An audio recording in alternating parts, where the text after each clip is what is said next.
Hello, and welcome to the classic Hollywood movie You Should Know. I'm your host, Nate Washburn, and this week we're discussing the 1938 classic film Angels with Dirty Faces, starring James Cagney, Pat O'Brien, Humphrey Bogart, and Sheridan and the Dead End Kids. Now, for all you Home Alone fans out there, Kevin watches a movie called Angels with Filthy Souls. This is the movie that title is making fun of. So, you know Home Alone, you know Angels with Filthy Souls, you should know Angels with Dirty Faces.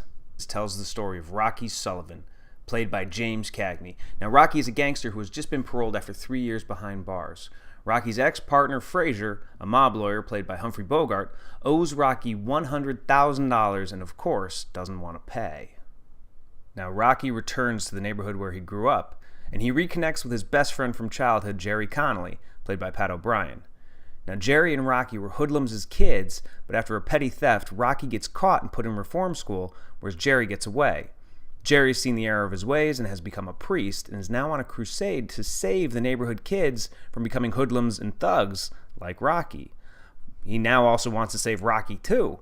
The problem is, once the kids meet Rocky, he becomes their hero, and they get tempted by this lifestyle of crime and gangsterism. Rocky's life as a gangster would make an entertaining movie in and of itself, but adding that second layer of Father Jerry and the kids in the whole battle for their souls is really what sets this movie apart from every other gangster movie produced in the period. Plus, the cast is top-notch.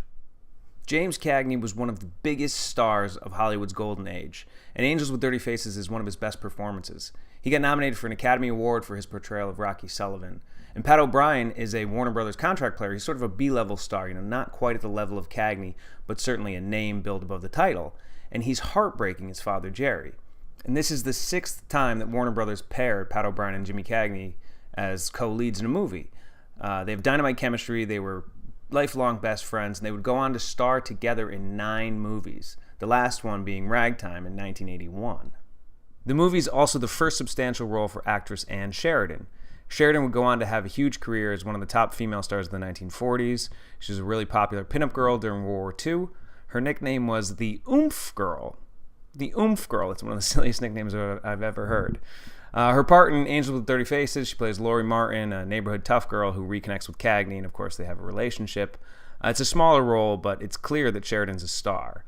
Warner Brothers knew it too. They would pair Cagney, Sheridan, and Pat O'Brien again in a movie called Torrid Zone 2 years later. The main bad guy in the film is Frazier, the mob lawyer played by Humphrey Bogart. Now, Bogart came to prominence in Hollywood in 1935. This is 1938. He played a gangster back then, and Warner Brothers quickly typecast him as a bad guy, as the bad gangster. In fact, this is the first of 3 movies where Cagney kills Bogart's character. 3 years later, in 1941, Bogart would take the lead in The Maltese Falcon, and then his star would hit the stratosphere. Now, the angels referred to in the title, Angels with Dirty Faces, are the neighborhood kids who Father Jerry's trying to save. They're played by a group of young New York City actors known as the Dead End Kids, which included Billy Hallup, Bobby Jordan, Leo Gorcey. They came to prominence in a Broadway play called Dead End, written by Sidney Kingsley. The play was turned into a movie by Samuel Goldwyn. The movie was successful, and the Dead End Kids became Hollywood stars. Now, the reason they're at Warner Brothers now, Goldwyn actually sold their contract because he was tired of them. They were notorious for pulling pranks on set, causing delays, changing dialogue, upstaging other co-stars, stuff like that. Angels was the 3rd starring role for the Dead End Kids, and they showed up on set thinking that they were kind of hot shit. Now, Cagney was raised on the Lower East Side of Manhattan and was a tough guy himself. He had heard about their behavior on other sets. And on the first day of shooting, Leo Gorcey apparently started ad-libbing and upstaging Cagney. Cagney turned around and clocked him in the nose and told him that that stuff was not going to fly on this set. They were going to do the movie as it was written, and it would become a hit if they would behave. Gorcey was shaken up, but he got in line. Director Michael Curtiz was one of Warner Brothers' top directors at the time.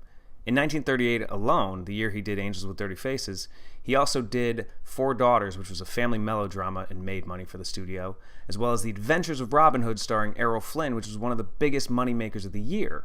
The guy could do anything. It wasn't just that he could do action-adventure. He could do melodrama. He could do a period piece. In 1942, he not only directed Casablanca, one of the greatest films ever made, but also Yankee Doodle Dandy, which was a musical biopic of George M. Cohan, starring Jimmy Cagney. The film was released in November of 1938 and it grossed $1.7 million for Warner Brothers. Smash hit. It got 3 Academy Award nominations: Best Actor for Jimmy Cagney, Best Director for Michael Curtiz, and Best Story for Roland Brown. Unfortunately, it didn't win any, but the movie's great. And it should be more well-known today, if for nothing else, because of the Home Alone reference of Angels with Filthy Souls. Watch the original, so at your next holiday party, you can tell people where that comes from. It's worth your time, it's worth knowing, and Angels with Dirty Faces is this week's classic Hollywood movie you should know. I'm Nate Washburn. Keep watching.